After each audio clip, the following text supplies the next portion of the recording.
one of my really good friends, Dylan, and his grandparents were friends with Richard Burton. And I went over there to play after school, and Elizabeth Taylor and Richard Burton just sort of rocked up. And it was just really exciting. They were just really talking about, Hollywood and acting, and, it sort of gave me an idea of there's a world outside of Wales. Carl, welcome to From Vision to Creation. Thank you so much for taking the time to do this with me today. My pleasure. Looks great to meet you. Great to meet you too. Well, so I want to start at the very beginning, Carl. I know that you grew up on a farm in Wales, where I'm assuming you didn't have a lot of exposure to fine art, especially as a young kid. When did you realize, or when was the first moment that you realized that you wanted to pursue a career in the arts? I think it was sort of growing up with visiting my grandparents, and my grandfather was an engineer, so he designed aeroplane engines. So I would always sort of see his sort of drafts and drawings, and sort of that were always very technical.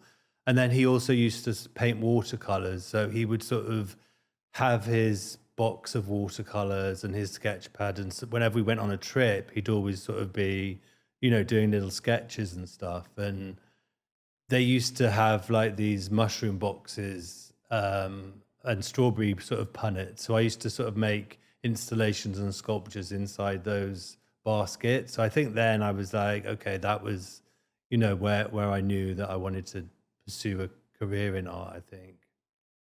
And when you were creating these things, were your family, did they understand what you were doing? Were they supportive of it, or how did that resonate? I mean, I think that they were sort of always really surprised, but they sort of, they knew that I was really creative and I really enjoyed doing it. So, it was encouraged, actually, it really was. And then even at school, I really sort of pursued that when I was encouraged to pursue that when I was at school as well. So I played rugby at school. So I was on the team, but then often I'd sort of, in between that time, I'd sort of go to the art class and sort of always been making work, outside of the art school sort of hours and stuff. So. And when I was reading about you, I read that you grew up queer in a small town, and that you were bullied at school, things like that. And that actually resonated with me deeply, because the same thing happened to me. Oh, right. Oh yeah, it was pretty bad. Yeah, But the reason I bring it up is that, first of all, I wonder, when you were pursuing art, was that something that was pursued by other boys your age, or were you kind of alone in that? I think, well, when I was at school and, I was bullied, and I used to sort of hide from the bullies in the school canteen underneath the chairs, and it was sort of like my place of sanctuary. And one of my safe spaces was also sort of in the art classroom. So I sort of really made that my community, and it was my escape sort of from the bullies, but I was encouraged to sort of, be creative. So I didn't feel alone there, because I was in a sort of community of like-minded people. But I went to a church school, so obviously, we weren't allowed to talk about being gay. It was sort of in the sort of curriculum, like, how they have just say gay laws here. They sort of had that back then in the 80s. And it was called Section 28. And so it sort of forbade any discussion of, being gay or having gay parents. But the funny thing is, one of my friends at school, he had two mums. So even at that age, I was sort of exposed a little bit to it. So it was, even though it wasn't discussed, I did have friends that also had LGBTQ parents. So that was quite, you felt sort of comfortable in a way. So. And I know that you're seeking refuge under the stacks of chairs that you would hide in from the bullies in school later inspired your chair therapy series, which I definitely want to get into. Yeah.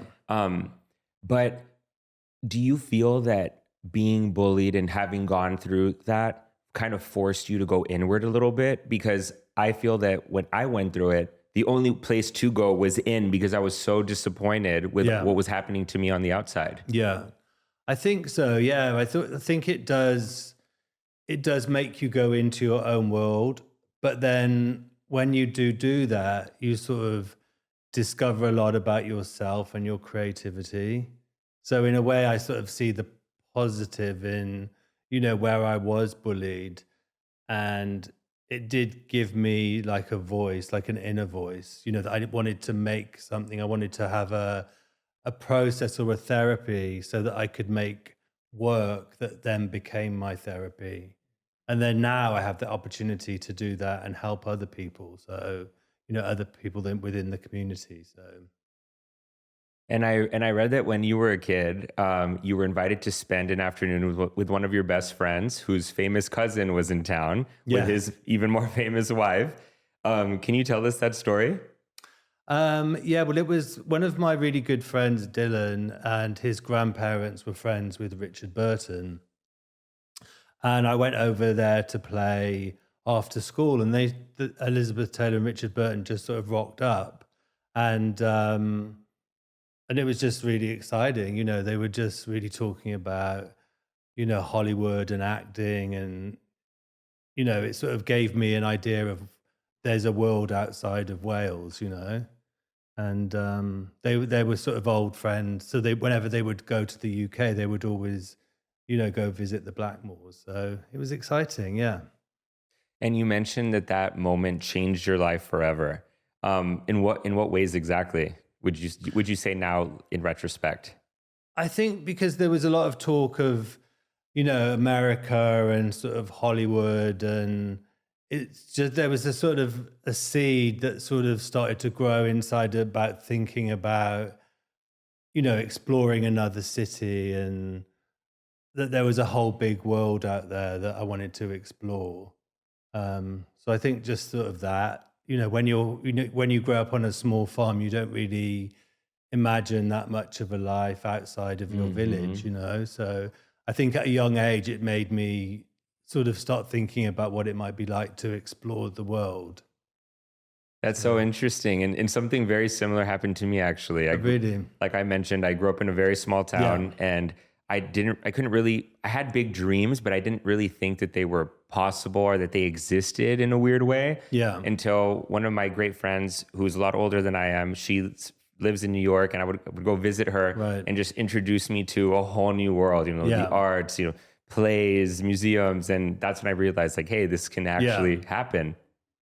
Yeah, I think it's right. You sort of like, it really gives you like a dream, and you sort of, I've realized at a young age what sort of manifestation was, and it was sort of, like you said before about when you sort of go into yourself, when you've been bullied, it also, when you go into yourself, it also makes you use your imagination, and part of that imagination is also manifestation.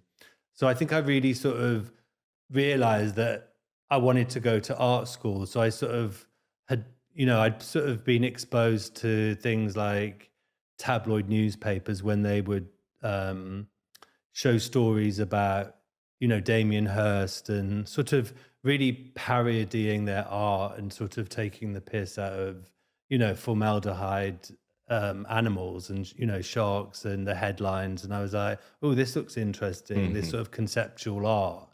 And then I was like doing my research, and then I found out about Goldsmiths and, Michael Craig Martin. And it was a place I could go to in London to be around more like-minded people, because I sort of knew that I'd found my community in the classroom, in the art department, with my teacher, Elizabeth Coslett. And so I sort of manifested going to Goldsmiths. And, obviously it takes a lot of work, and you have to do like a foundation course before. But I'd sort of visualized that that's where I wanted to go. And then I was sort of lucky enough to go there. So I think I owe a lot to that, to making those dreams and, manifestation. It's important to have dreams, isn't it? I think it's like, it's just important, to have hope and dreams and aspirations. Yeah, that way you know exactly where you want to go, and then you can take action to get there. Yeah. And you graduated from Goldsmiths in 1994. Yeah. What exactly led to your deciding to go there in particular? I think the thing that sort of I liked about it was the fact that it was run by Michael Craig Martin, who was a conceptual artist, and you could really work in any medium. Like it wasn't like a lot of the schools at the time was like the Slade, where you would go and you would specialize in painting, or Camberwell, you might go, excuse me, and specialize in like ceramics. But the thing about Goldsmiths is that you could really do anything you wanted. So you could, work in film, or you could work in painting, or you could work in sculpture or ceramics. It was sort of, and it was also the thing I liked about Goldsmiths is that it wasn't just artists. It was also like, there was acting, there was philosophy, there was art history. It was such a sort of great community. And it was in New Cross, which was sort of in a really, at the time, a sort of dodgy area of South London. But in a way, it sort of added to that whole sort of sense of community. So, yeah. And I think also, the history of people that had gone before, like Bridget Riley went there, and, Damien Hirst was there. So it sort of had and I think Blur went there, or the 90s, a lot of sort of singers from the 90s also went there. So, And hearing you talk about how artists weren't really confined to one particular medium makes a lot of sense now, having looked at a lot of your work, because I've seen multimedia artists, throughout my life, but I'm not just saying this, your pieces were so interesting. Thank you. One in particular that comes to mind is the one of the man that looks like he's breathing because of the projection. Yeah. What kind of inspired you? Well, I guess actually I was going to ask what inspired you to work on things like that, but now knowing that, that was encouraged at your school makes a lot more sense. Yeah. Well, I think one of the things, I was really obsessed with Spanish still life 17th century painting, people like Zurbarán and Sanchez Cotan, and they would suspend fruit inside these pantries, just to keep it fresh, that because they didn't obviously have fridges then. And they were often painted with black backgrounds, and they were sort of suspended. So you'd have like an orange suspended and, grapes suspended, and it looked as if they were sort of floating in these spaces. So I sort of started, working with objects and sculptures, and I would make cast of fruit and vegetables and then project onto the vegetables an image of the same object. So it sort of was about immortality, just like the Spanish 17th century still life paintings were about immortality. And then, from that, then I sort of started working with the human figure, and it was, again, the same process. I made a cast of a dancer that was in one of the schools next to Goldsmiths. And I made a film of the same person in the same position, and I projected the image back onto the sculpture. So it's sort of, now that they would call it mapping, I suppose. But back then, which was in the 90s, we didn't really have video projectors that you could project really small.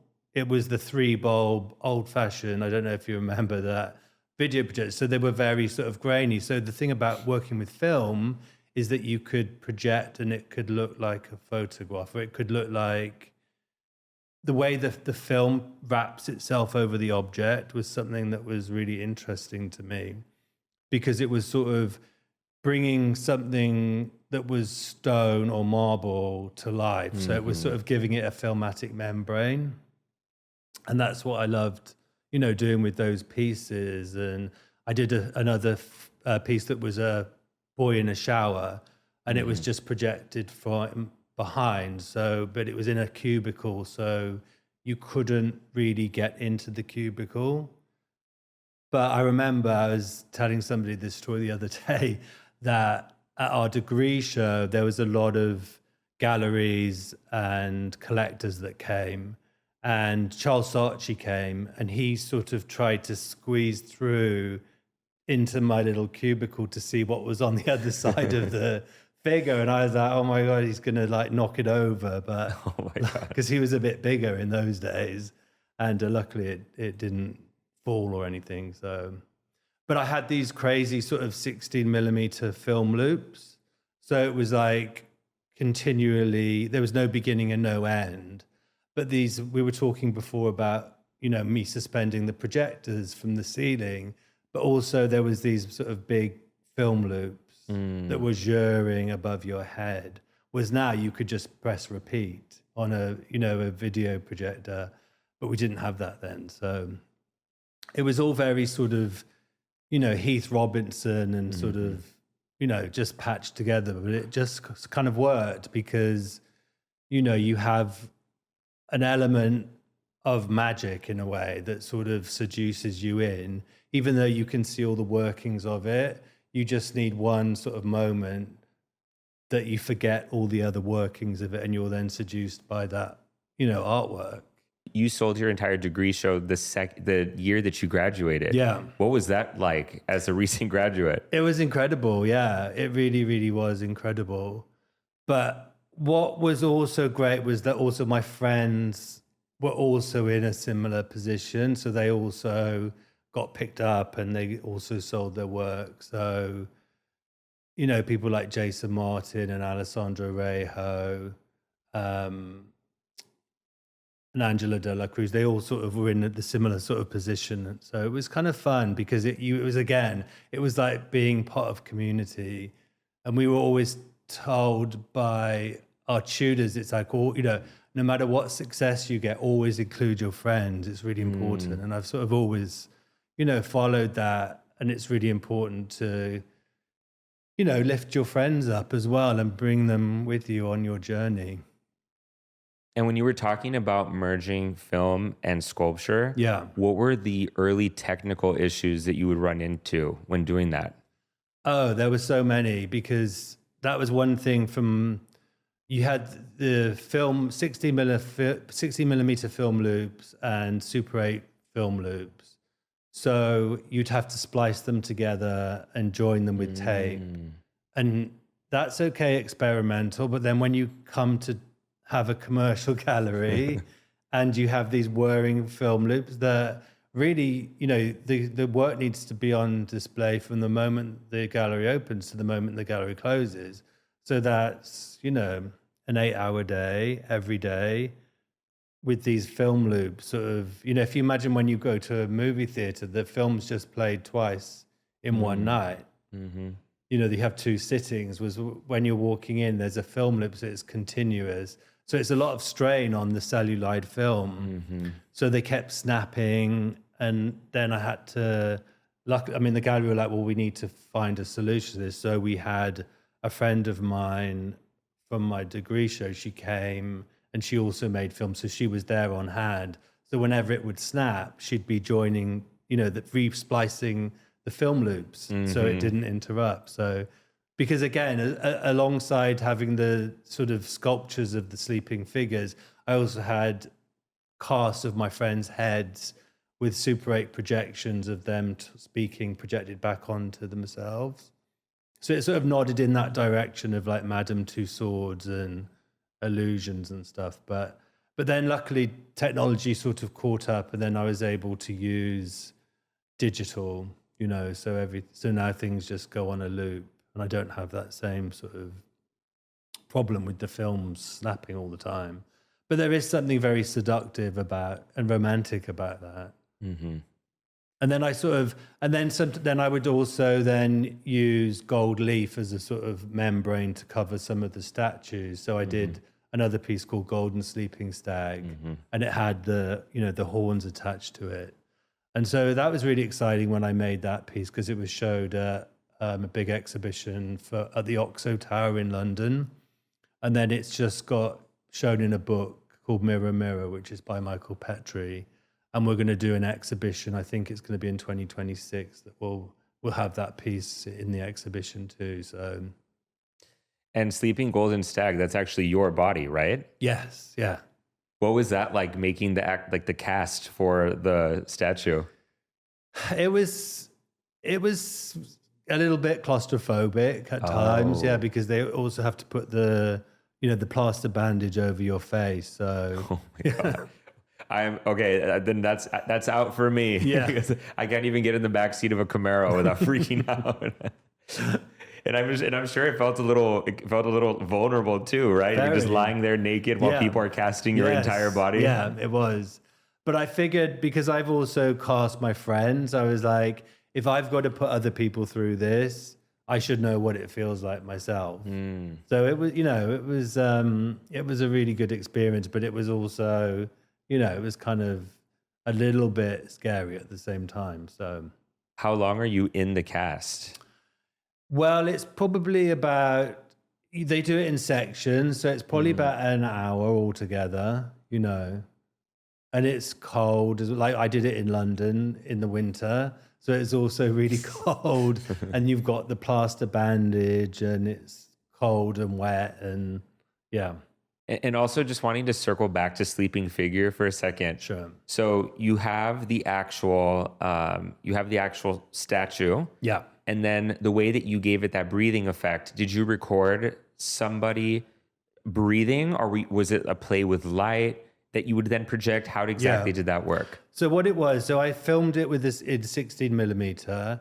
So it's a single frame. Everything just stays still, but the figure is actually, it's a breathing person. But also the flickering of the film also heightened that. So while it was, they were breathing, but the flickering of the film made it look as if it was breathing even more. So it sort of heightened it. And I did actually record the sound of the breathing as well, which I did have. But then I sort of realized you don't actually need to have all of the elements. But I did have a speaker that was sort of hidden in the mattress at the time. So you could actually hear the breathing as well. That's really cool, introducing all of the different elements, so to speak, so that you can, like you mentioned, capture eternity in one moment. Yeah. And make the viewer feel as if they're really experiencing something real right before their eyes. And I think also what I was really interested about was that it was a real private moment, of somebody sleeping and, somebody being naked, but you're entering that private world and you're not disturbing them and they're not disturbing you, Yeah, that's interesting. That's cool. I like that. And it was kind of ephemeral in a way, it was almost like a sort of, dreamlike. Looking back, Carl, I know you ended up moving to Los Angeles, but before then, what do you think your biggest creative gamble was during those London years? I think probably, for me, a creative gamble that I made was not moving from doing the film to working in sculpture and gold leaf, and would it have the same impact, not using the video projections or the film projections. So that was sort of a gamble for me, and it sort of paid off. And I sort of, added the stag horns, and I sort of wanted the sculptures to become like a minotaur, because Greek mythology, and also I had Greek heritage because my grandfather was Greek. So the gamble was I made the work a lot more personal, but I think it became, that was what made it become, people were interested in it. And then I think the other gamble that I made, again, sort of drawing on personal experience with the chair therapy work that I did, combining the neon and found objects. I was still working with light, but it was obviously, neon light.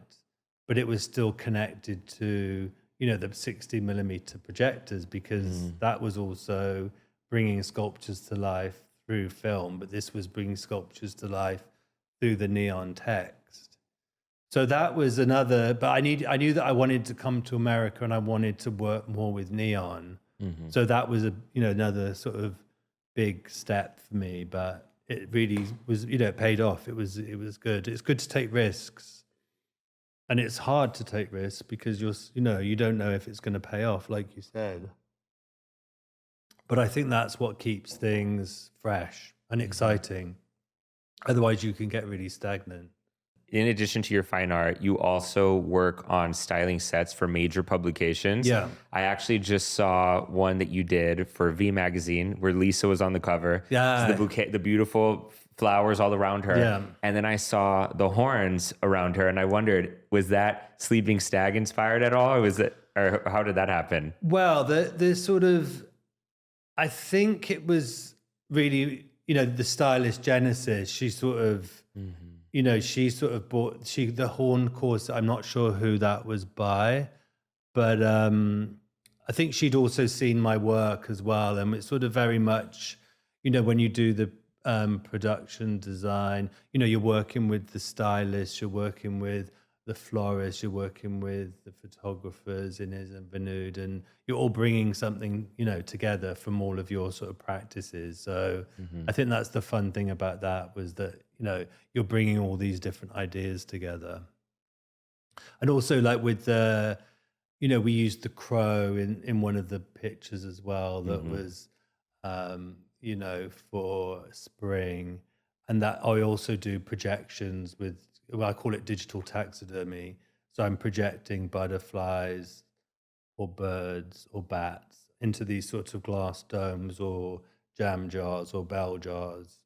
Again, working with sort of immortality and, preserving objects or animals, with the use of projections onto objects. And what would you say the major differences creating a visual for the editorial world versus a fine art gallery? I think it's because you've also got a client, so it's more a team vision, and it's also, you have to be thinking, well, it's going to be going in V Magazine or it's going to be going in Vogue. Whereas when you're just making work by yourself, it's really just your vision, but both I love doing, so it's sort of, I think it's, I think with that, like I said, it's more of it's sort of like a team thing. And you mentioned that when you moved to Los Angeles, you started working more with neon. Why is it that you think you were inspired to work with neon in Los Angeles as opposed to in London? I think what it is that in London, my experience of neon was always sort of like in sex shops or, or sort of like nightclubs. It was always used in the sort of underworld in a way, which was also sort of interesting and seductive. Whereas I feel like the use of it in America, it was very sort of glamorous, because it was Vegas and, and I sort of wanted to bring those two worlds together in a way and do something that was sculptural, because it's always used for signs. Was with my work, I sort of combine the neon with the object, and it's usually sort of inside chairs or inside the runs of a ladder, and so it sort of brought these two worlds together in a way. And you also mentioned that your move to Los Angeles was a David Hockney inspired search for light and freedom. And I also we cannot skip the fact that your first time moving to Los Angeles, that was your first time traveling alone. Yes. How was that? Like, was it scary? And what was really driving you to make this huge move? The gallery that I was working with, the Maddocks, were opening a gallery here as well. So I sort of knew that was, that I sort of had a community there. But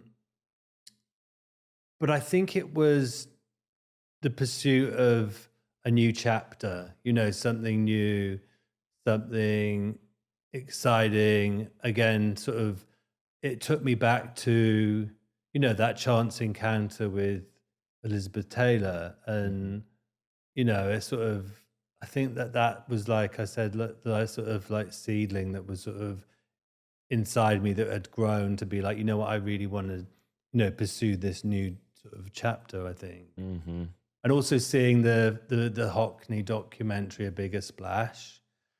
And it sort of showed, him in London, where it was in the 60s, where it was very grey and dark and sort of depressing in some ways. And then how his journey changed and his chapter to making new work began. And so I sort of, in my mind, I was like, okay, well, if David Hockney can do that, then I could also do that too. And was it what you expected? I think it was in some ways, yeah. It was sort of the light and the hills and the art scene, and it was an exciting time, yeah. It was. And I think it was, the Frieze Art Fair was also here, and there was a real art community, which was exciting. So yeah. And you also talk about how the 2020 lockdown inspired the chair therapy series. Yeah. Can you kind of talk to us about how that started? Sure. And also how, I know it also coincided with a breakup as well. And so this project was quite literally therapy for you. So when we had this sort of pandemic, everything was obviously closed down and shuttered, and all the shops and bars and restaurants were closed. And so I was sort of wandering the streets, just seeing all these chairs and tables sort of stacked up. And we were talking before about, being bullied when I was a kid, and it really sort of took me back to my place of sanctuary, which was sort of hiding in the school canteen underneath these chairs. And I was like, oh, this is really weird, because it's really sort of triggering for me.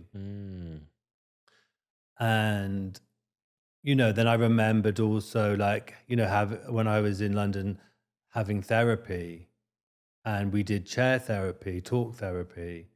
And it's really sort of, having a thought or memory of your younger self. Maybe you might, tape a picture of yourself when you were a kid onto that chair. And it's really sort of talking to that, your younger self, words of affirmation, and, everything is going to be okay. And that now you might encounter, similar problems that you did, when you were a child, but you're now an adult and you've got sort of a toolkit, and that, a different way to deal with these things, So it was that. And I was like, okay, this is a full circle moment here. And then I made a piece called My Heart is Open that I put in the gallery because it was closed. So I was like, can I put this piece in the window? And they were like, yeah, sure. So I put the piece in the window, and it was on Robertson, the gallery. And people drove by, and it was a real beacon of hope for a lot of people. And then it was there, we sold the piece like within a couple of weeks. So the piece is now in Tampa Bay. So, it was sort of like that process, became my therapy, because I'm like, this is really helping me. And it's also, these thoughts and words are not only sort of helping me, but they're sort of helping other people, So it was also, combining these found objects of the chairs with the words of what I was thinking. I was like, this is just really important to me. So, and it's so funny that you phrase it that way when you're talking about the chair therapy, and you imagine you're talking to your younger self as your older self that now has this toolkit. Yeah. Because I had never heard of that before, like talking to your younger self. Yeah. It wasn't until two of my very recent guests on this show have two of them, they wrote books about it. And they talk about it. Now you bring it up. And I think it's interesting because I remember hearing, growing up, people would say, as you get older, things from your childhood start to come up, and you have to deal with things in different ways. And I remember being like 19 or 20 years old and thinking, wow, I guess I'm one of those rare people that's just totally unaffected by my childhood, Right. which obviously wasn't the case. But I Yeah. love that you're talking about it now, because I think it is important that people hear that and know that usually a lot of the insecurities that you have, anxieties, Yeah. fears, they are coming from versions of your younger self that did not know how to deal with it. So they formed that fear Yeah. in order to protect you. Yeah. Exactly. It's sort of very much about, self-protection, I think. Yeah. And a few years ago, your studio burned in a fire in Glendale, which I'm very sorry to hear Thank that. you. And I know, just having gone through the fires in Los Angeles a few months ago, Yeah. we weren't even directly affected by fire in that way, but it was still very scary. And Yeah. but one thing that I found that was interesting, is that one piece survived. Can you talk about that one piece? And Yeah. and while you're talking about the piece, I want the listeners to know what exactly it is, what it says, more importantly, Right. and also what your perspective was on the piece when you created it, Yeah. and what it means to you now. Sure. So the fire, it actually happened a year before the recent fires. So it was about a year and a half ago now. And it was my studio in Glendale, and it was an electrical fire in the building next door, but we had really strong winds that day. So unfortunately, the fire spread really quickly because of the wind. So it was burnt to the ground, and I was devastated. It wasn't just me. There was also, my neon fabricators in the building. They also had a costume store, and there were also like trapeze artists. So it was a real sort of, community. But so I went there. My colleague called me and said the studio's on fire, and I sort of drove there with my friend Betty, and we couldn't get close to it because of the smoke. It was just so you couldn't breathe, and that was my first experience of, a fire disaster, I suppose, because you wanted to go check everything was okay and that, there was nobody in the building, but you couldn't get close because the smoke, the atmosphere was so intense, and it was scary. So obviously we couldn't go in, and then a few days later we went, and luckily one of my pieces that I made that I showed the year before at the UTA artist space, um, and also at the Salton Sea Biennale, survived because it's a 12-foot fruit picking ladder from the 1950s, and it was underneath a corrugated steel sort of section of the roof. So what had happened is the flames had not penetrated the sculpture because of the shield, I think. So the corrugated steel became a shield for the art. And then they let us in to sort of take that, and also some of my fabricators' neon equipment was also okay because that had also been underneath the corrugated steel. And the piece says, "You tried to bury me, but I was a seed." So it was originally taken from a Greek poet from the 60s who was sidelined by the Greek community because he was gay. But the piece is also, it tells the story of a lot of Mexican immigrants that were taken advantage of, and the success of, the Californian orange groves was on their back because it was like gold at that time. So a lot of sacrifices were made, off of the back of the Mexican immigrants that picked the fruit. And that's why I used the wooden fruit picking ladder. So it was, really about that, about the underdog, and having hope. And it was like it's a real sort of beacon of hope, that piece. So I'm happy that it really survived. So, And has its meaning changed to you personally after it having survived the fire? Oh, I think the message has always been one of hope, but I think it's become more about universal hope, you Mm, know? But I think what made me also realize is I really empathized when we had the Californian fires, even though I wasn't affected by it, but I understood what it's like, that sense of loss. You know, because obviously I lost my studio and a lot of artworks, but it wasn't my home and I can remake the work. Um, but it really made me understand, you know, that sense of loss. And, you know, one of my friends who lives in past the Palisades, his house was untouched, but the soot and the smoke made it so toxic that they can't go back. So I really understand, you know, how awful that must be. But yeah, so the piece now we're going to do another version of it in bronze. So we're going to make a cast of the actual ladder and have it in a sculpture garden. mm.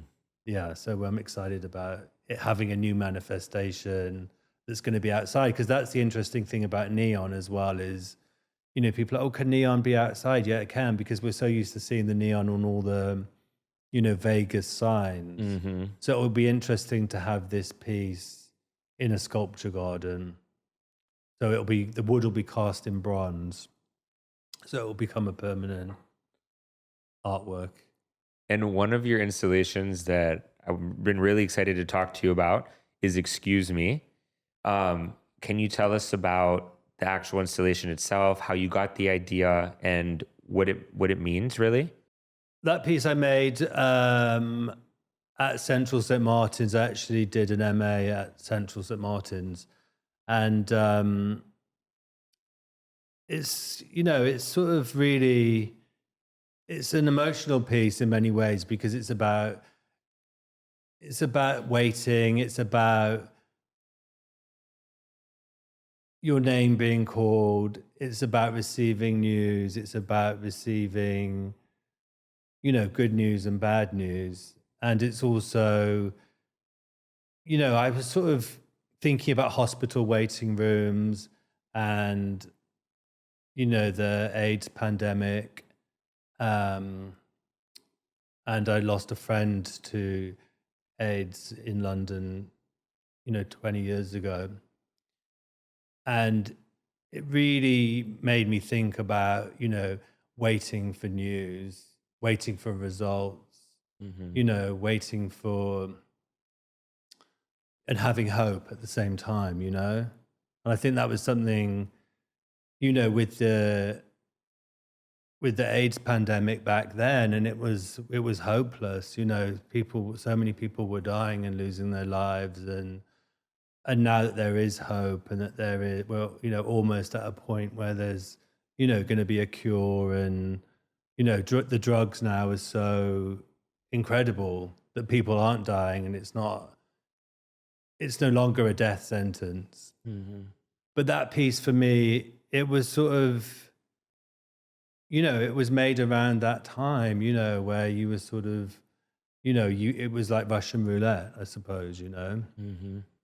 And so, yeah, it was three red hospital chairs, and it was a speaker hidden under one of the chairs, and it was on a loop. It was actually going back to the you know, it was the old-fashioned tape. So it was just, excuse me, it was on a loop, you know, sort of trying to get the attention. And it was sort of also like very otherworldly in a way, you know. And also from that, I made another piece that was also involving sound, and it was a disused toilet in Taylor Square in Australia, Hmm. and the toilet cubicles were still there, but the toilets had been removed, and I recorded these sound bites that were from a dating phone line, and it was called the chat lines. So Hmm. you would leave a message to describe yourself. It was before, you know, we had phones with images, and it was just like a landline. and you would call, this was in the 90s, in the 80s, and you would leave a description of yourself, and you'd be say, looking to meet. And then you'd press the button, and then you'd wait for a call to come in, and then it would be someone responding to your message. So anyway, so I recorded all these messages and I put them on a loop, and I played them as a sound installation. Each sort of cubicle had its own speaker, and it was on a loop of people leaving messages describing themselves, what they looked like, what they wanted. And, it was sort of, I don't know, it's just kind of like interesting doing things just with sound and how that can sort of change your perception of presence and absence, And I think that that's what, going back to that piece, it was like, very much about presence and absence, living and dead and, quite issues about, immortality and, the memories living on, I suppose, and, you said about the sort of fashion stuff as well, and, and chairs. And I think one thing also about chairs is that memories always sit there. It's never empty. And you never know what's going on in somebody's life. And, all these different, like I said about the hospital chairs, but also there's sometimes there's good news, and it's not, you're not always waiting for bad news. Sometimes there's also good news, and, people survive, and, the trauma that they go through, they, live to tell the tales of that trauma. And I think that just those, I think I've always been interested in, chairs and that sort of, that absence and presence and the positive space and the negative space, And I believe there was some significance about the words excuse me as well, right? Because depending on the tone that it's set in, it can actually take on 3 different meanings, which are to pardon yourself, to get somebody's attention, or to move out of the way, I believe. That's right. Yeah. And it was interesting as well how it's just one word, but it can have all these other meanings. Also, depending on the tone and the way it's said, it's sort of like, I think when I came to America, it's sort of like, also people say, pardon me, like just to get out of the way. And I also want to talk about your piece, Just Say Gay, that you created in response to anti-LGBTQ laws that were being put into place in Florida. Can you talk a little bit about that piece and what the impact was? Sure. So I made Just Say Gay for my exhibition that I had at the UTA Artist Space. That Arthur Lewis was the director of the space.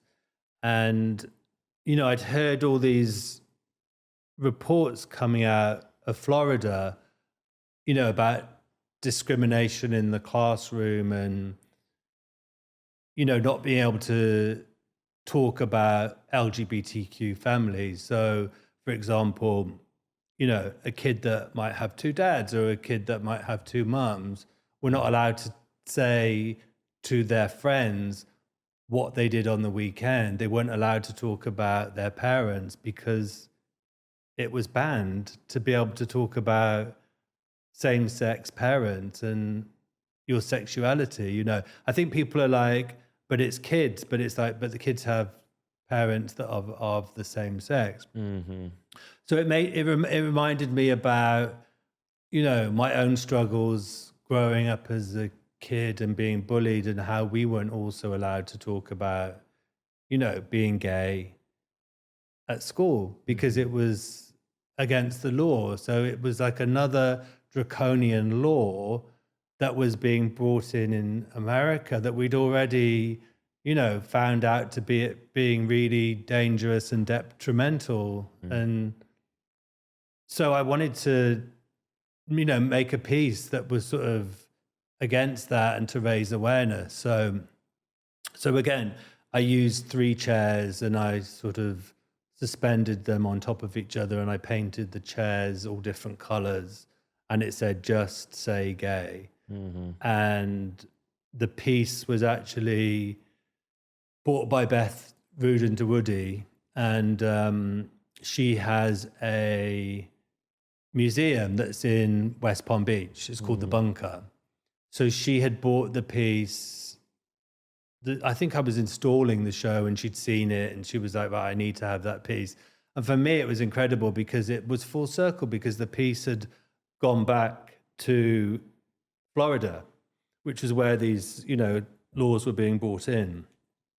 So it was then shown a year later. She has an exhibition of the work opening in December every year, and she shows it for, I think it's 8 months. And then after that time, she'll take everything out and then put the next batch of work in. But she put the piece in the entrance. The two, Laura and Maynard, are the curators, and they all decided to put the piece in the entrance of the space. So it was the first thing you saw when you walked in. So it was a real statement, piece. So yeah, that was really important to me. And it was also the last piece that I made, and so it had sort of a lot of significance. And Carl, I want to talk to you about the process of creating your pieces and your installations. Do you know what the final product is going to look like, or does it kind of take on a life of its own? Yes. Well, I mean, I think often it takes on a life of its own. I think we were talking earlier about Excuse Me, which was the 3-chair sound installation. And I didn't know what its impact was going to be, because it was one of the pieces that I sort of made. I actually made it like the day before this show was going to open, and I'd found these chairs, and I was like, it just came together last minute, and it became really powerful. And I think the same, with Sleeping Figure as well. It's sort of the combination of the film and the sculpture. It just took on a life that I didn't imagine what it would be like to start with. And the same with Just Say Gay as well. It's like, I didn't know the impact that it would have, but it was just important for me to make it. And I think sometimes you can have happy accidents, and that's about the process. You sort of, sometimes things come out one way that you may not have planned it. Yeah, and that's sort of the beauty of, making art, I think. And Carl, you've had a successful career now for over 3 decades. How has your definition of success changed from the time you were that 1994 graduate selling your first show to now? I think for me, it's about impact, and how, my work can change lives, and it can help other people, and it can inspire people. I think it's become about, that now, and wanting to leave a sort of lasting legacy. And then I think when you're starting out, you're sort of, you're still really learning about, yourself, and, your practice, and you're discovering things about yourself. And now I feel that it's sort of full circle, and I can inspire other people. Well, I think in the beginning it's about me feeling inspired and switched on, and now I think it's about having an audience, a place where an audience can see the work. Whether it's in museums or private art collections, but for me, it's like if my work can be seen by more people and inspire other people, that's what makes me happy. And I really like that you talked about how at the beginning of your career, a lot of it is about discovering yourself. And I think that it's an important thing to talk about, because self-discovery is not easy. Yeah. In fact, oftentimes you figure out a lot about what you figure out who you don't want to be Yeah. before you figure out who it is that you do want to be. Yeah. And oftentimes there are hard lessons and whatnot. What do you think your biggest obstacle to discovering yourself was? I think it was probably, being in an environment where there weren't role models, there was Mhm. nobody at my school that I could really relate to, Mhm. and it was, I think we were presented with a very negative view of what it was to be gay, Mhm. even though you may not know exactly what your sexuality is. It's sort of like it was forbidden in a way, and especially being at a church school. Mhm. So I think, yeah, having role models, and I think it's very much different now. I think it's a lot. There's a lot more sort of positive models for members of the LGBTQ community. Yeah, and I think it's really funny how when some people say, being gay is a choice. I grew up in a small town where being gay was not cool, and Yeah, but it wasn't illegal, so I yeah, can't even imagine how scary that must have yeah, been. But it definitely was still scary because it was not accepted at all, and people would say, it's a choice, yeah, and it's like my response is always, if it's a choice, why not make the easier choice? yeah, Like, why would you say, no, you know what? I want to be discriminated against and othered and made fun yeah, of just because, yes, it doesn't make sense to me. yeah. And I think also on top of that as well, there's so much LGBTQ suicide, Hmm. because people don't have people to talk to, and they feel very alone, and that's one thing as well, with the suicide sort of helplines, that have been recently sort of defunded. It's like, Hmm. thank God for the Terence Higgins, trust, and all the support that we do actually have from the private sector. And Carl, if you could give one piece of advice to the kid that was hiding underneath the chairs at your school Yeah, and to the artist whose studio just burned down, yeah. what would each of those bits of advice be? I think that I would sort of, follow your dreams, be yourself, and that everything will be okay. I think just be true to yourself and everything is going to be okay. I think really that.